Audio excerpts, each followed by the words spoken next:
What is up, guys? Daddy's here. We're taking it out of the office today, gonna go for a ride to actually show you guys what I'm gonna be talking about later. But in this video, guys, I want to talk about what you should be doing, after dropshipping or after FBA. And again, I think it's better than all this stuff. It's better than dropshipping. It's better than FBA. It's better than print on demand, and it's still in the e-commerce space, but it's not something that you see a lot of people talking about, and it's not something you see a lot of people doing. But it's something I actually did before I even got started dropshipping. I failed at it, and I lost $10,000 doing it, but I learned a lot, and that's what kind of led me to success in dropshipping. But after I got good at that, I actually started moving back towards what I'm gonna be talking about in this video. So we're gonna go for a ride and just discuss it, guys. I'm excited to show you. Let's go.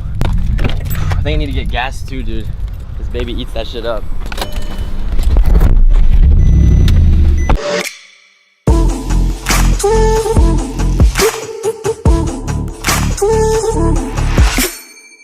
We're gonna go get gas and start talking about this, guys. So what I do want to talk about, right, I want to cut right to the chase, but I want to talk about private label, okay? Some of you guys might have heard of that, some of you guys have no idea what that is, but essentially, guys, you don't need to create your own product. So it's not like you're going to manufacturers in China and creating your own molds and stuff like that, which costs a lot of money. But what you're doing is you're taking products that already exist, similar to dropshipping and Amazon FBA and whatnot, and you're literally making your own brand out of that product, okay? All right, so let me give you a little bit of backstory, right? So before I got started dropshipping, I actually, so with dropshipping, a lot of you guys who've been following me for a while, you guys know I got started in the fashion space, right? So my first store was selling men's accessories, okay? So I was selling rings, necklaces, hats, shades, all that kind of stuff.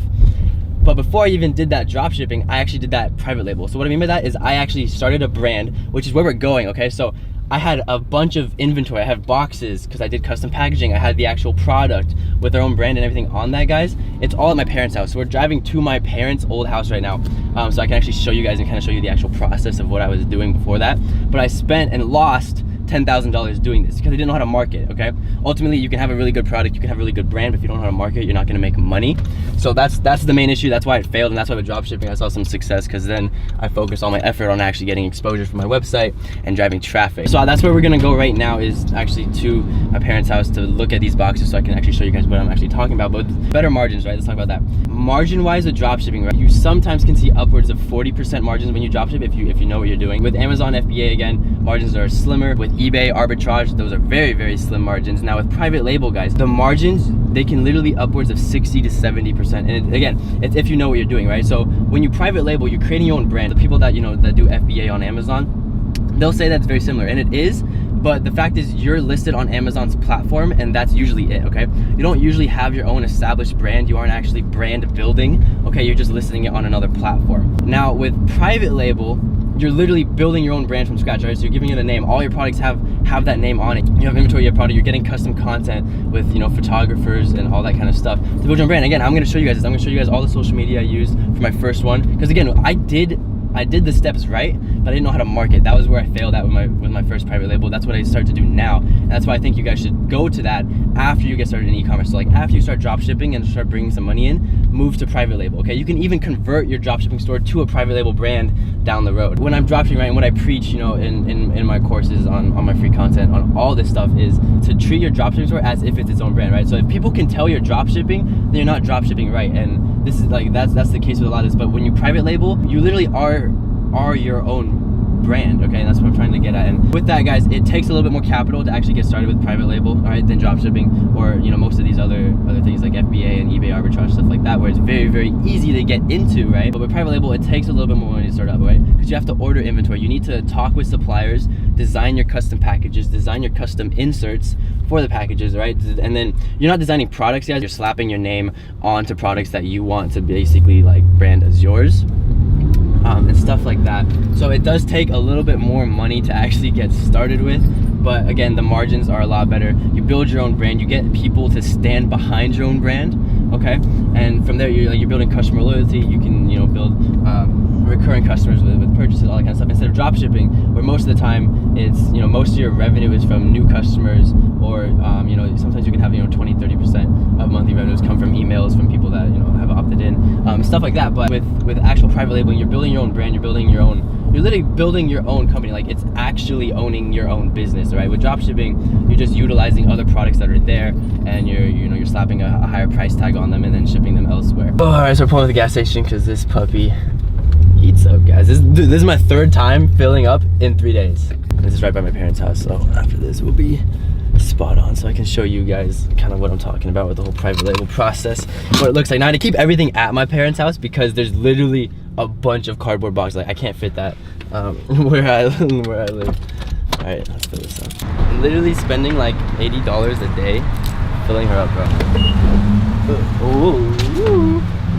The nice thing about private label is that, and the reason why I like it over dropshipping, right? Because even when I'm dropshipping, I emulate private labeling, because you're creating your own brand with your own custom content. In a way, it's like dropshipping, and it's like print on demand, and in a way it's very similar to Amazon FBA, but it's like the legit version of all 3 of them. You know, with dropshipping, they're not your own products, right? They don't have your own logo on them 90% of the time. With print on demand, right, it's your own designs, but again, your margins are ass because it's print on demand, right? You don't actually have inventory, so you're not buying in bulk, and the products aren't as cheap. And then with FBA, right, you usually do have your logo on that, but again, it's on another platform. There's no actual brand behind it, so you're not building something for the long term, really just capitalizing on Amazon's platform. So the nice thing about private label, right, is it's literally like the real version of all 3, and that's the nice thing. So again, you're doing custom content because you're building your own brand, right? You're building your stuff. The products are yours, okay? And again, it's not like you personally have to ship out all the products yourselves, right? Again, that's one of the mistakes that I did when I first started, right? Is I had the inventory, right? Which is why I'm gonna show you guys it, which is nice for this video. But you can always use like a pick and pack or a fulfillment center to do that yourself, right? So again, that's not something you need to really worry about. But the nice thing is you do buy in bulk, and you look at that shit, bro. $75 for a fill up, 18 gallons, 3 days in a row. 3 days in a row. I've been driving this too much. All right, we're about 5 minutes away. My parents, I haven't seen them in like a week and a half. I haven't seen the dog. We have such a cute dog. Those three things, like drop shipping, print on demand, and Amazon FBA, like they're more popular than private label because they're easier to get into, right? So that's why I say you start with drop shipping, figure out how to actually market before you're actually working with your own products, right? Because again, that's where it gets a little bit more expensive, is when you bring in your own products, you bring in your own packaging, you bring in your own you're working with your own suppliers and all that kind of stuff. That's where it gets expensive, right? So that's why I encourage people to go drop ship first, figure that out, figure out how to market, okay? Because that's why I failed at my first private label brand, guys. I didn't know how to. Sometimes you just gotta do it, you know? Like, guys, that's why I failed. It's because I didn't know how to market. So that's why I encourage drop shipping, so you can actually learn marketing without having to worry about your own products, your own brand. And that's the nice thing too, is when you figure out dropshipping, right? Because again, you can literally get started dropshipping for less than $100. Like, I literally did that because I was broke when I first started dropshipping. When I was on break from college, and that's where you figure it out. That's where you learn everything, guys. That's where you start to bring in this passive like income, right? Is with dropshipping. Now, once you do that, right? So what I did, right, is I used my dropshipping store's profits to fund other companies, right? So I moved into software. I moved into SaaS because of my dropshipping store's profits, right? I was able to use that and invest that into other projects. Now, what I also do is I stay in the e-commerce space with private label companies, okay? Because again, the margins are a lot better, and once you have the money, once you have like the network and the know-how, right, that you can learn from dropshipping, is you know how to do everything. Like, you already are on AliExpress when you dropship, right? Now all you got to do is go to Alibaba, right, which is the bigger version, and actually work with the suppliers there, right? So AliExpress is like the products are already there, you buy them, right? Alibaba is where it's more of like supplier side, where you're actually ordering in bulk, ordering in quantity, and we're about to pull up to my parents right here, but you already have the experience of working and contacting suppliers. Now it's just a matter of making it yours, right? So it really is as simple as slapping a logo on, right? So for example, if I was selling bracelets drop shipping and I wanted a private label, right, which is what I'm gonna show you guys in a second, it's bracelets but with my logo on it. It's packaging with the logo on it, so it feels like it's my own company, and it is at that point once you start private labeling. All right, so we are here. Where I live, right, I don't have enough room to put all these cardboard boxes, and my parents didn't either, right? So we still have stuff in storage. But if you look over here, all these Home Depot boxes are my old literally private label products, right? So I'm gonna take these out in a second after we go say hi, and then kind of show you guys the process. Hi, Kim. Hey, Valentine. Will she?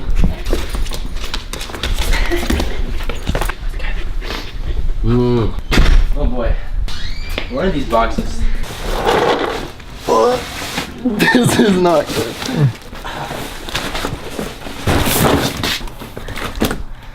Oh, this is a for the OG subscribers that know, like, this was my first store, drop shipping, and to avoid the Shopify hold, I literally had my own well, this was my own packaging, right? Curator of luxury goods, the Nugget.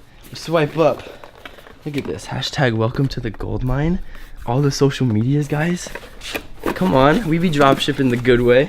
Oh yeah, look, okay, so guys, so this was the bigger version, right? So we had different products, so this was just the fatter version of that same small box right there. Like this one, I think we would put hats in if they purchased hats. This one is more for bracelets. This stuff, the actual product, you see the hats, the shirts, this is all stuff that we sold on the Nugget, which is, again, the first dropshipping store. I already made a video on that before. So I was dropshipping, and I was also working with brands to sell their product, right? So these are hats. And we're getting close, guys. But this is the actual private label brand, right? So this was the packaging. We were selling bracelets, okay? Luxury bracelets, like expensive ass bracelets that I was getting off of Alibaba, working with my suppliers. The bracelets would probably cost me around $20. I was selling these guys for like $100, okay? But the packaging, so this was a gloss finish. We had 3 bar and co, 3 strikes there. They pull this out. Again, this is the packaging, guys. This is what I'm telling you guys about. And we have a bracelet in here, okay? Now, if I find the actual box that has all this stuff, I can show you guys literally the 500 ones of those and the actual bracelets with the logos and everything on there. Here we go. Is that drugs? Welcome to private label. Now, this is what I did to stay organized.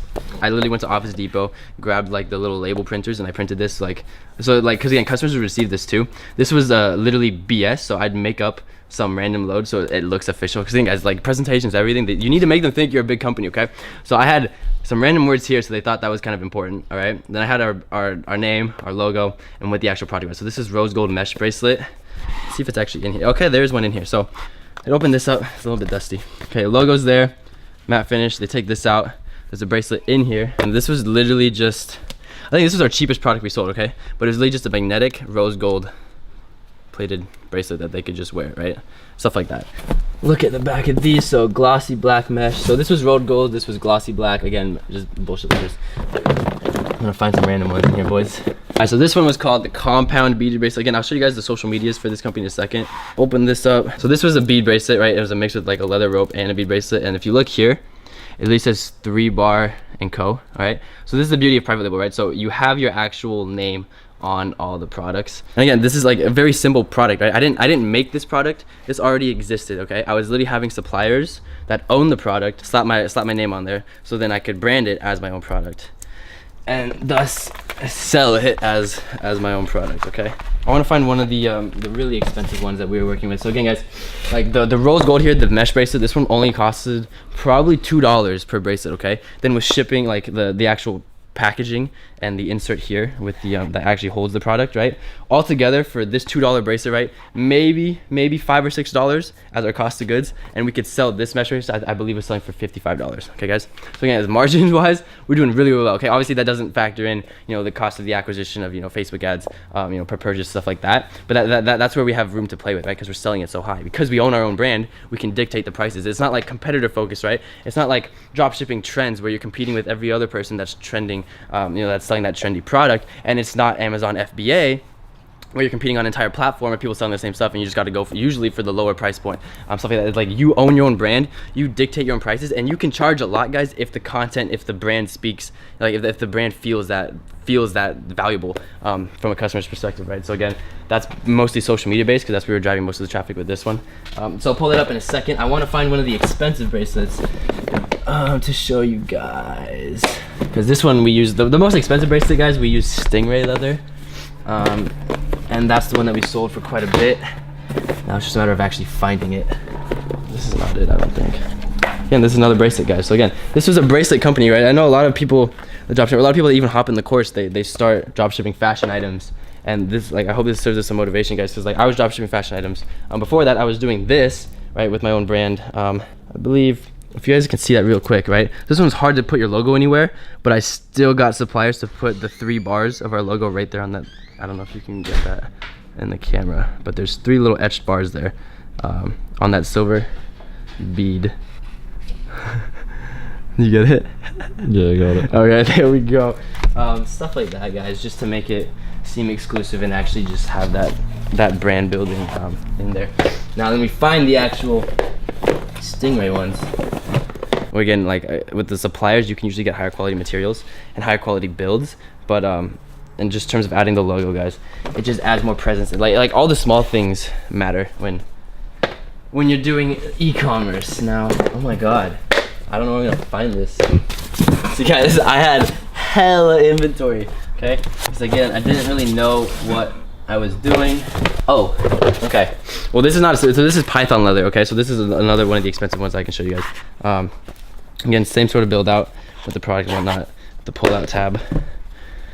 Open this up, and then now we have Stinger leather with, you know, gold plated stuff like that. And again, very small. Actually, I'll take this out real quick so you guys can kind of see. We have our logo right there, just etched in, 3 Bar & Co. I don't know if you can get that. All right, yeah. So this was one of the higher end bracelets that we sold, you know, on our store.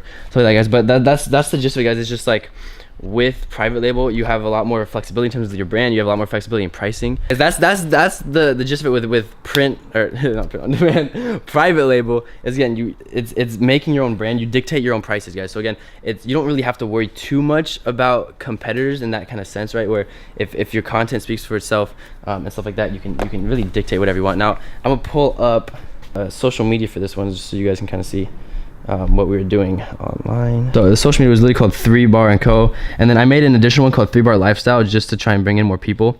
But this was the first one, 3 Bar Co, guys. This is a long time ago. This is usually how I position a lot of my dropshipping brands too, guys, is the first, you know, the first sentence of it is gonna be something just to kind of like give some sort of vibe or exclusivity to your brand. All right, and next one was our Snapchat, and then worldwide shipping. All right, so people anywhere would know, like, okay, we go everywhere. And then explore below, and then the website. All right, and then in terms of content, guys, so our content that we were doing was a lot better than 99% of people trying to do e-commerce, trying to do stores and stuff like that. So again, we had the bracelets there. They weren't always the main function of the photo, like the main emphasis of each photo, but that's the part with content, right? Is when you're doing your own custom content, when you're kind of, especially with e-commerce, guys, is the content you take isn't always just about the product, right? You can have really good product photography, which is good and necessary, but the photos you're posting on social media most of the time need to invoke some sort of emotion, like from the potential buyer, right? So with all this kind of stuff, it's a lifestyle. You're selling a lifestyle even though you're selling products, okay? You're selling a lifestyle to the consumer's mind, and then you want them to think about purchasing the product before they've even, you know, purchased the product, right? So that's the entire point of having this, you know, this custom content, stuff like that. It's just people and like invoking some sort of emotion, invoking some sort of thoughts into the head, and again, just associating it with higher price stuff. So we got Yeezys right there, simple stuff like that. Those were the mesh bracelets that I just showed you guys. But that was the social media, guys.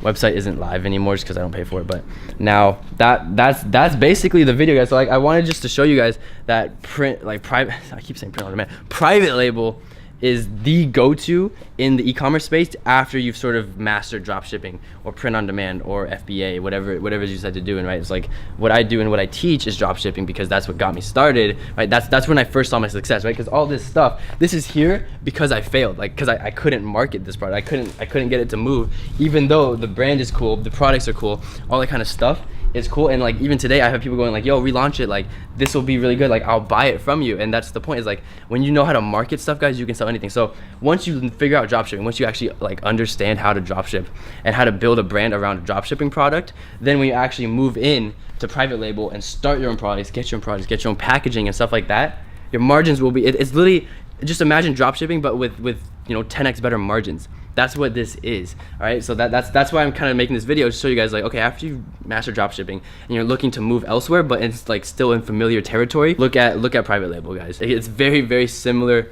in that sort of industry, and the margins are better, guys. So that wraps it up for this video, guys. I hope you guys enjoyed. Make sure to leave a like, don't forget to comment. I respond to everybody's comments, and don't forget to subscribe, guys. We're doing a lot more lifestyle stuff, so I hope you guys kind of like this kind of like out of the office sort of video. Big shouts to my boy Kai filming, and yeah, I'll see you guys in the next video, guys. Don't forget to subscribe. Catch you guys later. Peace.